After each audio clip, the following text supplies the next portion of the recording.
शहरातील अनेक पेट्रोल पंपावर हजारोची गर्दी झाल्याने सर्वत्र लांबच लांब रांगा पाहायला मिळत आहे। काही ठिकाणी तर पोलिसांना पाचारण करण्यात आले।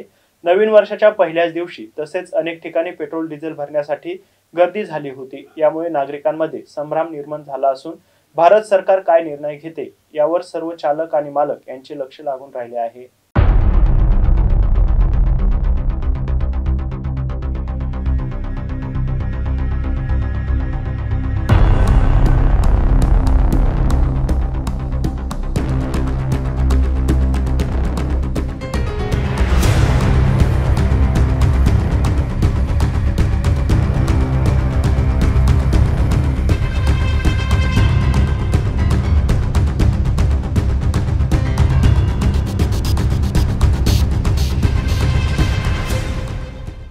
नवीन मोटार व्हेइकल ॲक्ट कायद्यात बदल करून नवीन दुरुस्ती करण्यात आली आहे। नवीन नियम हे अतिशय कठोर असून चालक मालक यांना जाचक वाटत असल्याने सर्वत्र संपावर जाण्याचा इशारा देण्यात आला होता।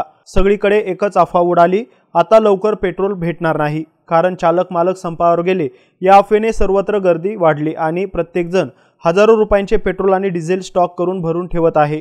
असे दृश्य अनेक ठिकाणी पाहायला मिळाले। काही ठिकाणी गर्दीने त्रस्त नागरिकांनी हुज्जत घातल्याने काही पेट्रोल पंपावर पोलीस बल पाचारण करण्यात आले, तर काही ठिकाणी पेट्रोल स्टॉक संपल्याने पेट्रोल पंप बंद करण्यात आले होते। लवकरच भारत सरकार काय निर्णय घेतो यावर प्रत्येक वाहनधारकांचे लक्ष लागून आहे।